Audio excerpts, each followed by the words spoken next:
Hello dear student, मैं नीरज वसीटा। मेरा YouTube channel खिलाड़ी कॉमर्स में आप सभी का एक बार फिर से वेलकम।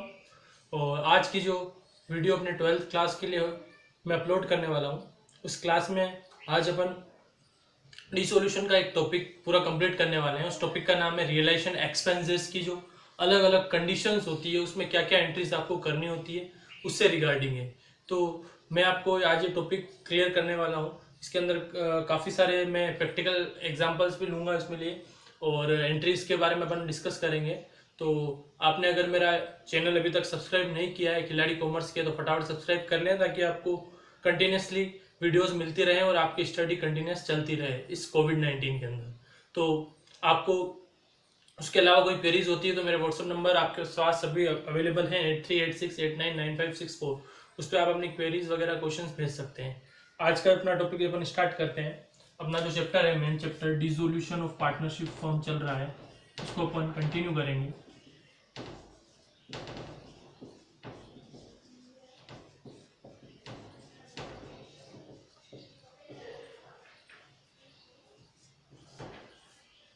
इसके अंदर अपने को टॉपिक लेना है फॉर रियलाइजेशन एक्सपेंसेस। रियलाइजेशन के जो एक्सपेंस होते हैं बेटा, कि जो आपकी फर्म जब कंटिन्यूसली ईयर एंड पे जब अपना डिसोल्व करती है, अपनी फर्म को डिसोल्व करने का मतलब फर्म बंद हो रही है, तो फाइनली क्या होगा, आपके जितनी भी लाइबिलिटीज है, आपके जितने भी आउटसाइडर्स क्रेडिटर्स हैं, उनको आपको पे करना है। तो पे करने के लिए अमाउंट की रिक्वायरमेंट रहेगी, तो उसके लिए आपको असेट्स को सोल्ड करना पड़ेगा। तो काफी सारे सब कुछ उस पर एक्सपेंसेस होते हैं, उन सबको काम को करने में, असेट्स वगैरह सोल्ड करना, क्रेडिटर को फाइनली पे करना, उस दौरान जो भी एक्सपेंसेस बियर होते हैं, वो सारे एक्सपेंसेस रियलाइजेशन एक्सपेंसेस कहलाते हैं। उन एक्सपेंसेस की एंट्री अकाउंटिंग ट्रीटमेंट क्या है उसके बारे में बात कर रहे हैं अपन। तो अलग अलग केसेस हैं उसके। फर्स्ट केस पे अपन बात करेंगे। फर्स्ट केस ये कहता है when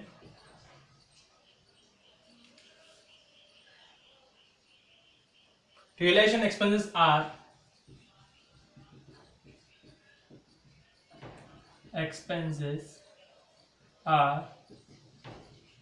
borne by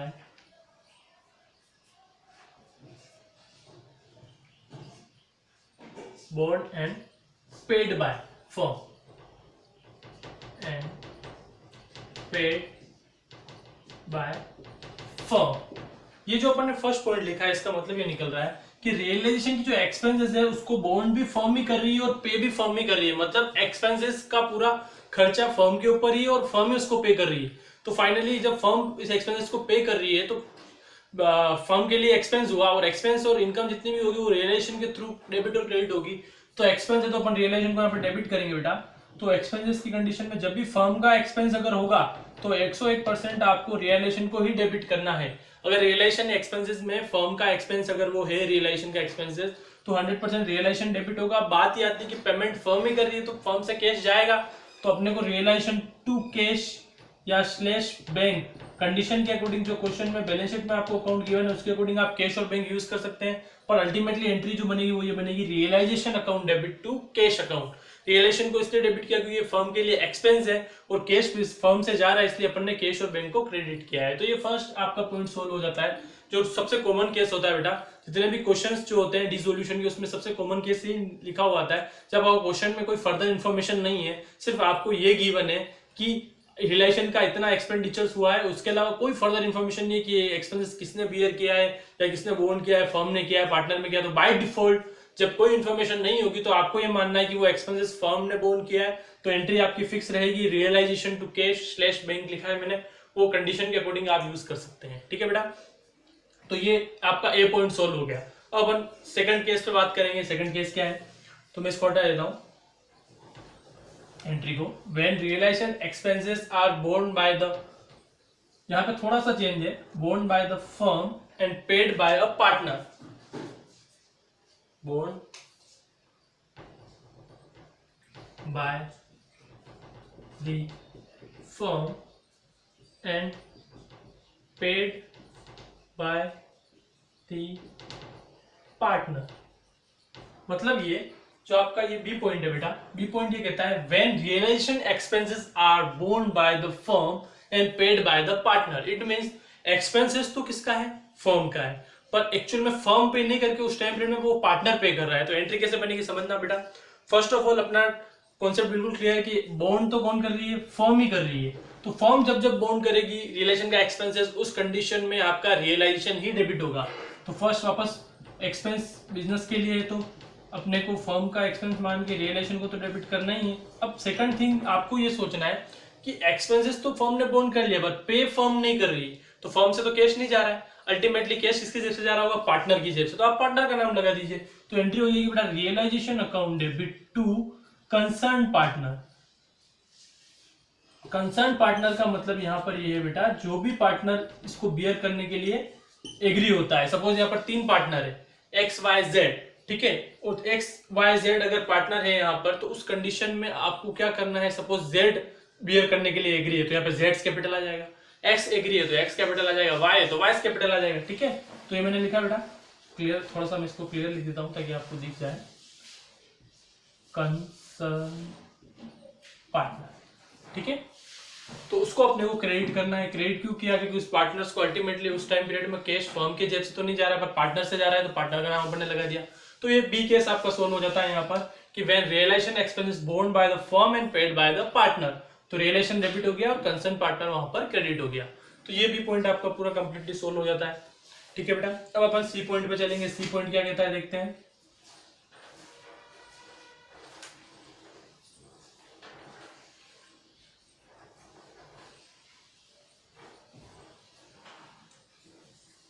C point है आपका when the firm page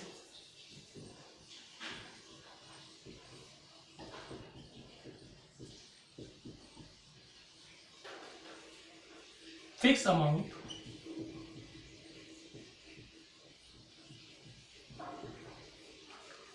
to a partner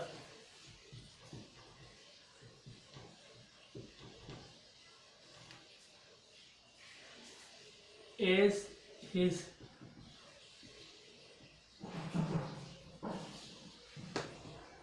remuneration.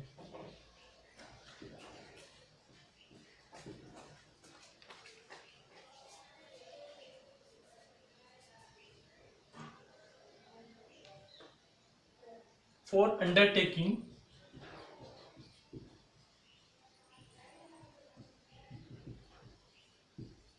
dissolution of the firm, and partner is to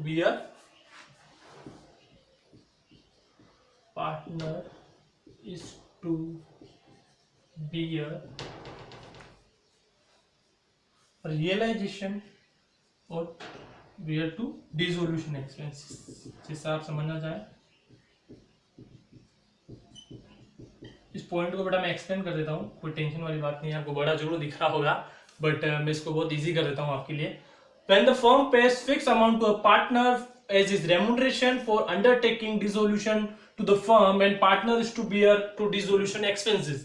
इसका मीन्स ये निकलता है बेटा कि आपने फर्म ने क्या किया, कोई एक पार्टनर ने लायबिलिटी ली, पार्टनर ने ड्यूटी ली कि भाई ये सारा काम मैं कर लूंगा, आप किसी थर्ड पार्टी को देने की जरूरत नहीं है, ये रिलेशन का सारा काम मैं कर लूंगा, पर इसके बदले में मुझे कुछ अमाउंट आपको देना पड़ेगा, रेमुनरेशन देना पड़ेगा, कुछ मेहनताना देना पड़ेगा। तो रेमुनरेशन पे करने के लिए फर्म रेडी है, बट एक्चुअल में कंडीशन उन फर्म ने ये रख दी है कि हम तो एक फिक्स अमाउंट तेरे को पे कर देंगे, उस पार्टनर को पे कर देंगे, बट उसके अलावा जितने भी एक्सपेंसेस जो होंगे वो सारी की सारी लायबिलिटी उस पार्टनर की ही रहेगी। तो ये पॉइंट बन रहा है कि पार्टनर को एक फिक्स रेमुनरेशन मिल जाएगा और जितने भी एक्सपेंसेस जो होंगे वो सारे की सारे किसको बियर करने पड़ेंगे, उस पर्टिकुलर पार्टनर को जिसको रेमुनरेशन मिल रहा है। फर्म सिर्फ रेमुनरेशन का अमाउंट पे करेगी, एक्सपेंस का अमाउंट पे नहीं करेगी। इस केस का मतलब ये निकल रहा है बेटा, ठीक है। तो अब आपको डाउट क्लियर हो गया होगा कि सपोज अपन एग्जांपल लेते हैं, यहाँ पे एक्स वाई जेड 3 पार्टनर है, तो एक्स और वाई 2 पार्टनर मिलके जेड को रेमुनरेशन देने के लिए बोलते हैं और ये बोलते हैं कि भाई अब तेरे को 10,000 रुपीज रेमुनरेशन देंगे और जितने भी एक्सपेंसेस अगर रियलाइजेशन पे होते हैं वो सब तेरी ड्यूटी। तो अल्टीमेटली जेड को सिर्फ 10,000 ही मिलेंगे फर्म की तरफ से रेमुनरेशन के तौर पे। अब सपोज उसका एक्चुअल में एक्सपेंस 5,000 हुआ तो उसको 5,000 का फायदा हो जाएगा, 80 हुआ तो 2,000 का, मे बी 15,000 लग जाए तो उसको नुकसान होगा, तो वो सारी लायबिलिटी उसकी, उसके लिए फर्म कुछ भी जिम्मेदार नहीं है, फर्म सिर्फ रेमुनरेशन पे करने तक ही जिम्मेदारी लेगी। तो ये पॉइंट आपको समझना है बेटा यहाँ पर कि जब पार्टनर को एक फिक्स रेम्यूनरेशन पे किया जाता है और सारे एक्सपेंसेस उस पार्टनर को बियर करने होते हैं, तो उस कंडीशन में फर्म सिर्फ और सिर्फ किस चीज की एंट्री बनाएगा, उस पर बात करते हैं बेटा। एंट्री सिर्फ रेम्यूनरेशन पे करने की बनाएगा, तो अल्टीमेटली जो रेम्यूनरेशन फर्म पे कर रही है वो तो उसके लिए एक्सपेंस यही है, वो रेम्यूनरेशन तो रियलाइजेशन तो डेबिट होगा ही होगा, ये बात कंफर्म है कि जब भी फर्म के लिए कोई खर्चा होता है, फर्म रेम्यूनरेशन पे कर रही है पार्टनर को, तो फर्म के लिए एक्सपेंस, तो फर्म ने रियलाइजेशन को डेबिट किया। अब वो कमीशन किसको मिलेगा, रेम्यूनरेशन किसको मिलेगा, उस पार्टनर को, तो उस कंसर्न पार्टनर को आप यहाँ पे क्या कर देंगे, क्रेडिट कर देंगे। तो to concern partner's capital account, ठीक है, ये ब्रैकेट में आप लिख दीजिए फॉर रेम्यूनरेशन। ये चीज क्लियर रखना बेटा, ये एक्सपेंस की एंट्री नहीं है, रेम्यूनरेशन पे करने की एंट्री है। एक्सपेंस तो उस पार्टनर को बियर करने, पार्टनर पर्सनली बियर करता रहेगा, उसकी एंट्री फर्म नहीं करेगी। इस बात को आप दिमाग में फिट कर ले कि जब भी फर्म अगर सिर्फ रेम्यूनरेशन पे कर रही है और एक्सपेंस पे नहीं कर रही है, तो एक्सपेंस की एंट्री पार्टनर जाने, पार्टनर का काम जाने, फर्म की बुक्स में सिर्फ और सिर्फ रेम्यूनरेशन पे करने की एंट्री ही होगी। ये आपको चीज क्लियर करनी है। ये सी पॉइंट का बेटा एक फर्स्ट पार्ट है, सेकंड पार्ट में और भी डिस्कस करेंगे, उसमें और कंडीशन क्या चेंज हो सकती है, ठीक है। फर्स्ट पॉइंट आपको क्लियर हो गया होगा आराम से कि जब ऐसा हो कि रेम्यूनरेशन फर्म पे कर रही हो और एक्सपेंस पार्टनर को ही बियर करने हो, तो सिर्फ फर्म एक्सपेंस को, रेम्यूनरेशन को पे करने की एंट्री करेगी, एक्सपेंस की एंट्री फर्म नहीं करेगी, ठीक है बेटा। तो इसी पॉइंट का फर्स्ट पॉइंट सोल्व है। अब इसका सेकंड पॉइंट क्या बन सकता है वो देखते हैं। तो इसी के पॉइंट के अंदर अपन सेकंड पॉइंट देखते हैं कि क्या होता है। If expenses are paid by the firm on behalf of the partner, इसी का सेकंड पॉइंट ये है कि उस टाइम पीरियड में फर्म उस टाइम पीरियड के लिए खर्चा करने के लिए तैयार हो जाए। तो अभी अपन एक्सप्लेन करेंगे इस पॉइंट को। If expenses are paid by the firm on behalf of the partner, इस पॉइंट का मतलब ये निकलता है कि बेटा अल्टीमेटली उस एक्सपेंस को तो पार्टनर को ही बियर करना, जैसे कि केस सोल्व अपन ऊपर डिस्कस कर चुके हैं कि रेम्यूनरेशन की एंट्री तो फर्म करेगी, पर उस एक्सपेंस की एंट्री फर्म नहीं करेगी। पर अब कंडीशन ये डाल दी है कि उस टाइम पीरियड में वो एक्सपेंसेस फर्म पे करने के लिए तैयार है, बट किसके बिहाफ पे, पार्टनर के बिहाफ पे। मतलब इस कंडीशन को यूं समझो कि उस टाइम पीरियड में उस पार्टनर के पास कैश अवेलेबल नहीं है, तो उस टाइम पीरियड के लिए फर्म पे कर रही है वो कैश किसके बिहाफ पे, पार्टनर के बिहाफ पे। तो लायबिलिटी किसकी, वो पार्टनर की, तो अल्टीमेटली वो पैसा बाद में फर्म पार्टनर से लेगी। इसलिए इस एंट्री में अपन क्या देखेंगे, पार्टनर डेबिट होगा यहाँ पर बेटा। कंसर्न पार्टनर को अपन को क्या करना पड़ेगा, डेबिट करना पड़ेगा। डेबिट क्यों कर रहे हैं, उसका रीजन ये है कि अभी वो पैसा जो है वो फर्म के लिए एक्सपेंस नहीं है, क्योंकि ये एक्सपेंस किसका है, पार्टनर का है। पार्टनर के बिहाफ पे फर्म पे कर रही है, तो फर्म का तो एक्सपेंस नहीं है, एक्सपेंस किसका है, पार्टनर का। तो उस पार्टनर को अपन ने डेबिट कर लिया, क्योंकि अल्टीमेटली उस पार्टनर को अपन अमाउंट पे कर रहे हैं, तो उस पार्टनर को अपन पैसा दे रहे हैं, समझ लीजिए। तो कंसर्न पार्टनर तो डेबिट हो गया यहाँ पर, ठीक है। अब बात ये आती है कि फर्म की जेब से तो कैश गया तो कैश तो क्रेडिट होगा यहाँ पर। कैश और बैंक आप यूज कर सकते हो कंडीशन के अकॉर्डिंग, ठीक है। कैश और बैंक को इसलिए क्रेडिट किया क्योंकि फर्म की जेब से कैश तो गया, पर खर्चा फर्म का नहीं था, इसलिए रियलाइजेशन को अपन ने डेबिट नहीं किया। अपन ने क्या डिसाइड किया है कि जब तक एक्सपेंसेस फर्म का नहीं होगा तब तक रियलाइजेशन डेबिट नहीं हो सकता। जब फर्म का एक्सपेंस होगा तो रियलाइजेशन ही डेबिट होगा। अब यहाँ पर जो एक्सपेंस है वो पार्टनर का है, पार्टनर का एक्सपेंस है, तो उस कंसर्न पार्टनर को अपन ने डेबिट कर दिया, पर पेमेंट उस टाइम पीरियड में फर्म ने किया है, तो फर्म को वापस अपन ने क्रेडिट कर लिया, ठीक है बेटा। तो ये चीजें छोटी छोटी चीजें हैं, बहुत आपको ध्यान रखनी पड़ेगी इस टॉपिक में। कहीं पे भी कोई भी एंट्री पूछी जा सकती है क्वेश्चन के अंदर, तो आपको क्लियर होना चाहिए कि कब कौन सी एंट्री आपको वहां पर देनी है, ठीक है बेटा। अब बात करेंगे अपन डी पॉइंट पे। इसका जो डी पॉइंट है तो मैं हटा देता हूं।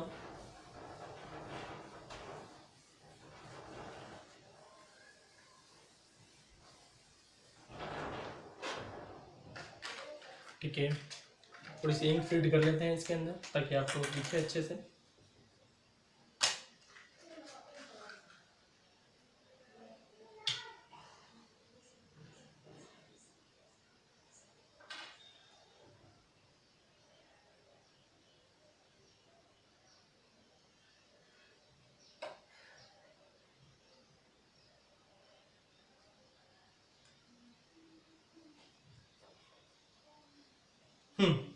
तो डी पॉइंट जो है आपका वो क्या कहता है, when the firm pay amount to the partner as is remuneration for dissolution of the firm but dissolution expense are borne by the firm. अब उस पॉइंट को सी पॉइंट में कंडीशन क्या थी कि एक्सपेंस पार्टनर बियर करे और firm सिर्फ रेम्यूनरेशन दे। अब कंडीशन ये होगी कि रेम्यूनरेशन भी फर्म ही दे रही है और एक्सपेंस भी पार्टनर उसको ही बियर करना है, फर्म को ही, पार्टनर की कोई रेस्पॉन्सिबिलिटी नहीं है। ये केस इस तरीके से बेटा, तो मैं नोट कर देता हूं डी केस क्या लिखा हुआ है कि when the firm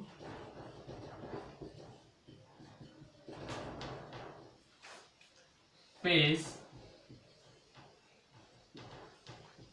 amount to a partner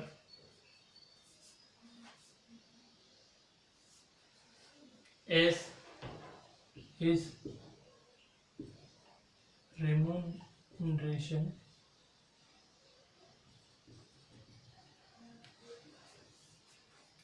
for dissolution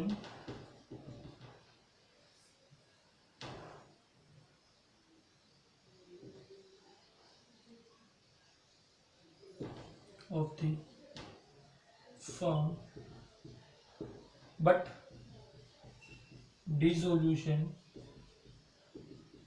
expense paid by the firm। Previous वाले पॉइंट और इस पॉइंट में डिफरेंशिएशन इतना सही है बेटा कि प्रीवियस सी जो केस था उसमें अपन ने क्या डिस्कस किया कि पार्टनर को रेम्यूनरेशन पे करेगी फर्म और एक्सपेंस पार्टनर को खुद को बियर करने पड़ेंगे, और यहाँ पे कंडीशन ये हुई है कि रेम्यूनरेशन भी फर्म ही देगी और एक्सपेंस भी फर्म ही बियर करेगी। तो कंडीशन थोड़ी सी चेंज हो गई है। तो एंट्रीज कैसे बनेगी समझिएगा बेटा, इस केस में दो एंट्री बनेगी। एंट्री नंबर वन तो रेम्यूनरेशन भी फर्म को ही पे करना है तो उसकी एंट्री बनाएंगे अपन, तो वो एंट्री अपन को पहले से क्लियर है। रेम्यूनरेशन पे करेंगे तो फर्म के लिए एक्सपेंस है तो रियलाइजेशन तो डेबिट होगा, कंफर्म है। और अल्टीमेटली किसको मिल रहा है रेम्यूनरेशन? पार्टनर को। तो थ्रू कंसर्न पार्टनर आपकी एंट्री हो जाएगी यहाँ पर, ठीक है। ये फर्स्ट एंट्री रहेगी, ये तो रेम्यूनरेशन पे करने की, तो ब्रैकेट में लिख लीजिए रेम्यूनरेशन, ठीक है। सेकंड एंट्री जो पे करनी है, एक्सपेंस भी फर्म को पे करना है तो एक्सपेंस पे करने की एंट्री आप सभी को पहले से पता है। एक्सपेंस है तो फिर से कौन डेबिट होगा? रियलाइजेशन डेबिट होगा बेटा। और अल्टीमेटली पेमेंट फर्म भी कर रही है तो फर्म के जब से कैश जा रहा है तो टू कैश और गोइंग एंट्री हो जाएगी। तो इस केस में हमेशा दो एंट्री बनेगी। दो एंट्री कब बनेगी? कि जब फर्म ही रेम्यूनरेशन पे कर रही है और फर्म ही एक्सपेंस पे कर रही है, दोनों ही फर्म ही बोन कर रही है, तो उस केस में दो एंट्री आपको बनानी पड़ेगी, ठीक है बेटा। तो ये डी पॉइंट आपका पूरा एकदम क्लियर सोल्व। फाइनली ई पॉइंट लास्ट पॉइंट है, उसको अपन खत्म करके ये टॉपिक फिनिश करेंगे और उसके बाद एक प्रैक्टिकल क्वेश्चन अपन अटेम्प्ट करेंगे, ठीक है बेटा। तो इसको अपन हटा देते हैं।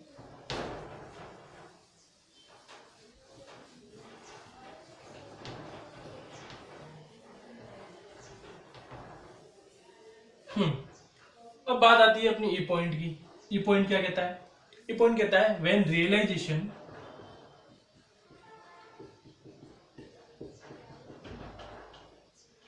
expenses are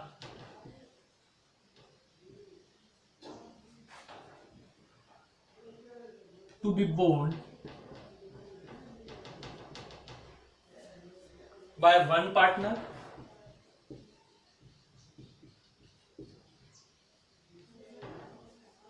ब्रैकेट में लिख रहा हूं से x and paid by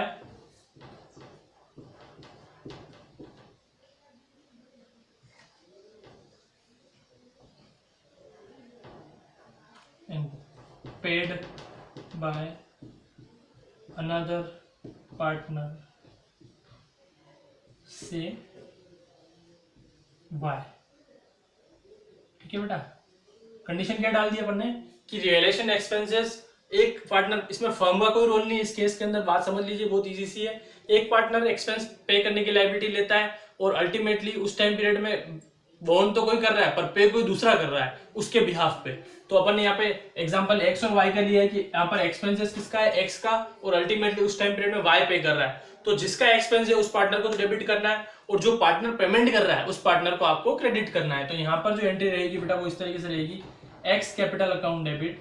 क्यों एक्स को डेबिट किया? क्योंकि एक्स का एक्सपेंस है, बोन कौन कर रहा है? एक्स कर रहा है, पर पेमेंट कौन करने को तैयार है? वाई। तो उस टाइम पीरियड में उस जो पार्टनर पेमेंट करने को रेडी है उस पार्टनर को अपने को क्रेडिट करना है। तो एंट्री बनेगी बेटा आपकी X capital account debit to Y capital. ये एक्स तो बोन कर रहा है और वाई उसको पे कर रहा है, ठीक है बेटा। तो ये लास्ट केस था इसका रियलाइजेशन एक्सपेंसेस का, आपको अच्छे से क्लियर हुआ होगा। अगर कोई डाउट है तो आप क्वेरीज पूछ सकते हैं अपनी जो लाइव क्लास होती है गूगल मीट पे उस पर। ठीक है बेटा, तो अब अपन इसको फिनिश कर रहे हैं यहाँ पर। अब अपन आगे बढ़ेंगे, यहाँ पर इसका एक प्रैक्टिकल क्वेश्चन अटेम्प्ट करेंगे और इसको टॉपिक को पूरा फिनिश करेंगे ताकि अपना पूरा टॉपिक प्रिपेयर रहे। ठीक है बेटा,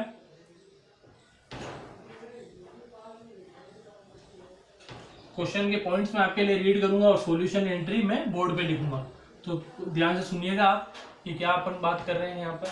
ठीक है, जो आपका जनरल एंट्रीज पास करनी है, क्वेश्चन एक फर्स्ट पॉइंट है आपका, realisation expenses amounted 10,000।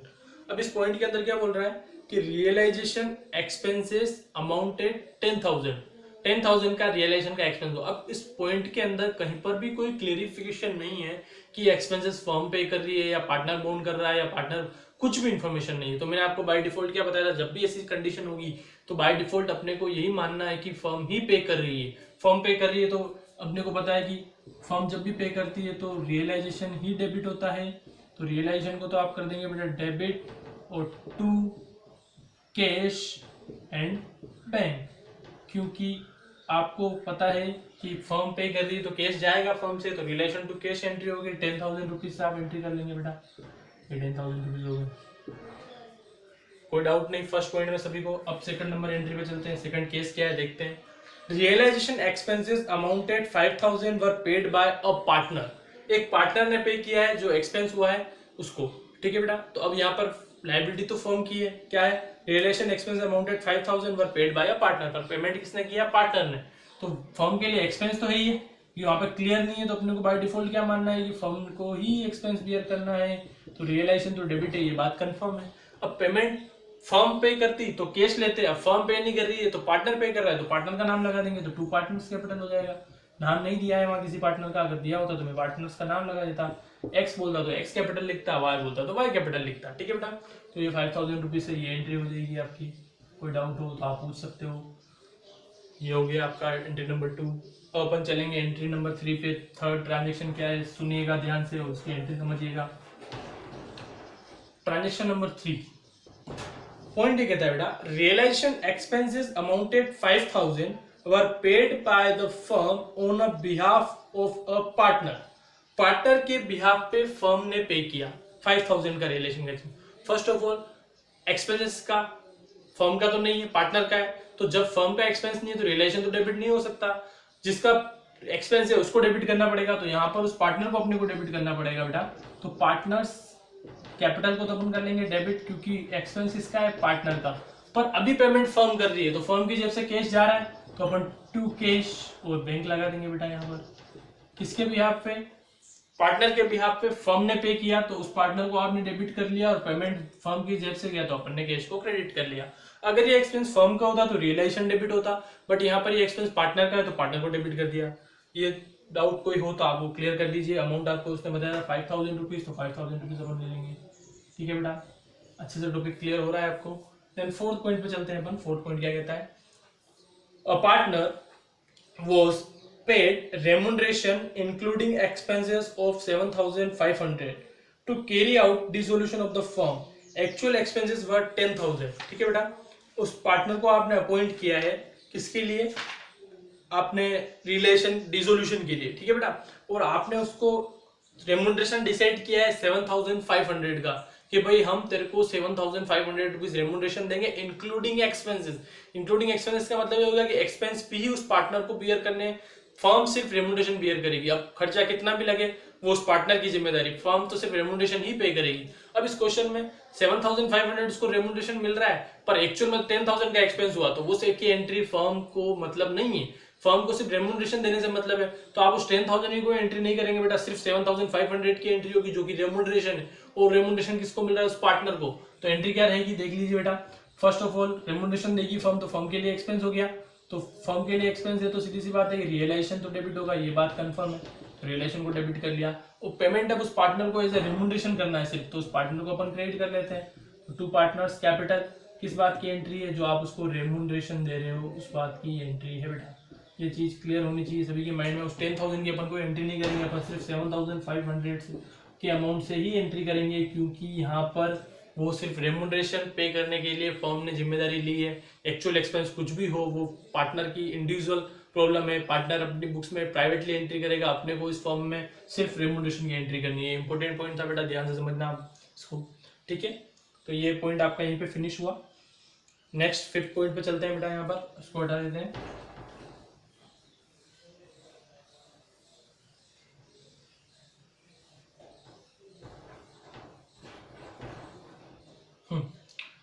Fifth point आपका ये कहता है बेटा, dissolution expenses were 8,000, out of the said expense 3,000 were to be borne by the firm and the balance by a partner. इस पॉइंट को बेटा मैं बोर्ड पे लिख देता हूं ताकि आपको क्लियर रहेगा। Dissolution expenses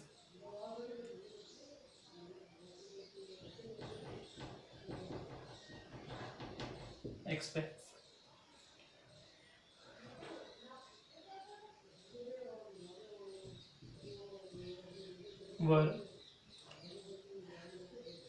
rupees 8,000 out of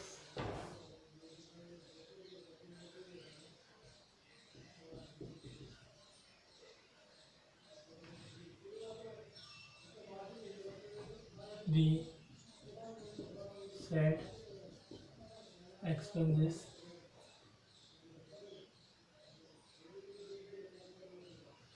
rupees 3,000 were to be borne by the firm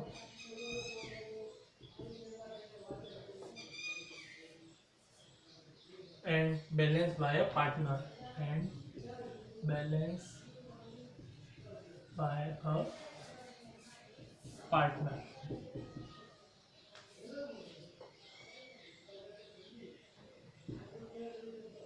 rupees 8,000 are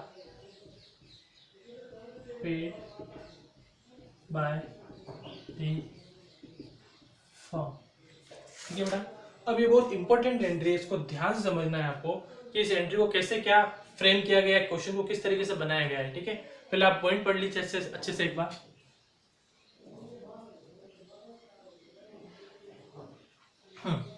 point ये कहता है बेटा, डिसोल्यूशन एक्सपेंसेस वर 8,000, एक्चुअल में टोटल पूरे फर्म के डिसोल्यूशन एक्सपेंस 8,000 हुआ है। उसमें डिसाइड ये हुआ है, out of this said expense 3,000 were to be borne by the firm. उस एक्सपेंसेस में सिर्फ 3,000 ही बोर्न करेगी फर्म, बाकी सारा खर्चा किसका है, उस पार्टनर का है। एंड बैलेंस बाय पार्टनर, जो 5,000 बचेगा वो पार्टनर को पे करना है, तो अपन को सिर्फ 3,000 की एंट्री करनी थी, पर एक्चुअल में अभी उसके पास पैसे नहीं है, इसलिए फर्म पूरे 8,000 पेमेंट कर रही है। तो अब एंट्री कैसे बनेगी वो समझिए। फर्स्ट ऑफ ऑल, फर्म का सिर्फ कितना एक्सपेंस है, 3,000, तो फर्म का जितना एक्सपेंस है उस अमाउंट से तो रियलाइजेशन डेबिट होगा, ये बात तो कंफर्म है कि जितना खर्चा फर्म का होता है उसके लिए फर्म रियलाइजेशन को डेबिट करती है। तो अपन ने डिसाइड कर लिया कि 3,000 ही फर्म का खर्चा है, तो 3,000 को डेबिट कर दिया। 5,000 का खर्चा पार्टनर का है, अगर फर्म 3,000 ही पे कर रही होती तो अपन इसी एंट्री को रिलेशन टू कैश करके बंद कर देते, पर अभी फर्म पूरा पैसा पे कर रही है, तो वो 5,000 रुपया वो किसके बिहाफ पे पे कर रही है, पार्टनर के बिहाफ पे, तो बाद में उस पार्टनर से लेना पड़ेगा, तो अभी उस पार्टनर को अपन क्या कर देते हैं, डेबिट कर देते हैं। तो पार्टनर्स कैपिटल भी यहाँ पे क्या हो जाएगा, डेबिट हो जाएगा 5,000 जो उससे लेने हैं। तो अल्टीमेटली फर्म के जेब से अभी तो पूरा 8,000 जा रहा है, तो टू कैश और बैंक जो भी आप यूज करना चाहें उसके अकॉर्डिंग 8,000 कैश और बैंक में आ जाएगा। एंट्री बहुत इंपॉर्टेंट है बेटा, ध्यान से समझिए। फर्स्ट ऑफ ऑल, फर्म का जितना एक्सपेंस है उसी के लिए रियलाइजेशन को डेबिट कर सकते हैं, उसके अलावा नहीं कर सकते हैं, तो अपन ने रियलाइजेशन को यहाँ पे डेबिट कर लिया। फिर उसके बाद पूरा खर्चा फर्म ने उस टाइम पे किया, तो अल्टीमेटली फर्म ने जो पे किया वो पार्टनर के बिहाफ पे किया, तो उस पार्टनर को भी अपन ने डेबिट ले लिया 5,000 के लिए, और अभी फर्म के जेब से 8,000 गया, तो कैश और बैंक में अपन ने 8,000 रुपीज ले लिया। ठीक है बेटा, तो ये पॉइंट ये में फिनिश होता है। आपको क्लियर हो गया होगा क्या एंट्री थी, कैसे अपने को करना था। अब अपन नेक्स्ट पॉइंट पर चलते हैं बेटा, कि नेक्स्ट पॉइंट क्या कह रहा है, realization expenses of 5,000 were to be borne and paid by a partner. क्या पॉइंट है समझना बेटा, realization expenses of ₹5,000 were to be borne by a partner and paid by a partner. खर्चा भी पार्टनर का, पेमेंट भी पार्टनर कर रहे हैं, तो उसकी एंट्री फर्म क्यों करेगी बेटा, सीधे सा कॉन्सेप्ट है, तो आपको भी क्लियर होना चाहिए अच्छे से। ये आपके लिए बाउंसर और गुगली है एक तरीके से, ध्यान से सुने फिर से। क्वेश्चन ये कह रहा है कि बेटा कि डिसोल्यूशन के कुछ एक्सपेंसेस हुए 5,000 के, जिसको बोर्न भी पार्टनर को ही करना था और पेमेंट भी पार्टनर ने किया, तो अगर फर्म का एक्सपेंस है ही नहीं तो फर्म एंट्री क्यों करे, और फर्म की जब से अभी कैश भी नहीं जा रहा है, पार्टनर ही पे कर रहा है, तो ये उसका पर्सनल मैटर हो गया। तो इस केस में आप हमेशा ध्यान रखिए बेटा कि जब खर्चा पार्टनर का ही और पार्टनर ही पे कर रहा हो तो फर्म की बुक्स में कभी भी कोई एंट्री नहीं होती, आंसर रहेगा नो एंट्री। ठीक है, finally last point, realization expenses 5000 were borne by X a partner, however it was paid by Y. 5000 का एक एक्सपेंस है जो एक्स ने बोर्न करना है, पर अभी उस टाइम पीरियड के लिए वाई पे कर रहा है। तो अभी अपन ने डिसाइड किया था जो पार्टनर एक्सपेंस बोर्न करेगा उसको अपने को डेबिट लिखना है, तो एक्स बोर्न करना है, तो यहाँ पे एक्स कैपिटल अकाउंट अपन डेबिट ले लेंगे बेटा, और पेमेंट अभी वाई कर रहा है तो वाई को अपन क्रेडिट कर देंगे। तो टू वाइज कैपिटल आपका हो जाएगा, अमाउंट आपका है 5000 रुपीज। ठीक है बेटा, तो ये कुछ पॉइंट्स थे, प्रैक्टिकल प्रॉब्लम्स थी जो अपन ने यहाँ पर सोल्व की है। ठीक है, आपको समझना है अच्छे से, और इस वीडियो को आप 2 से 3 बार अगर अच्छे से अगर आप देखते हैं तो ये टॉपिक आपका अच्छे से क्लियर हो जाएगा। कोई डाउट फिर भी रहता है तो आप क्वेरीज पूछ सकते हैं।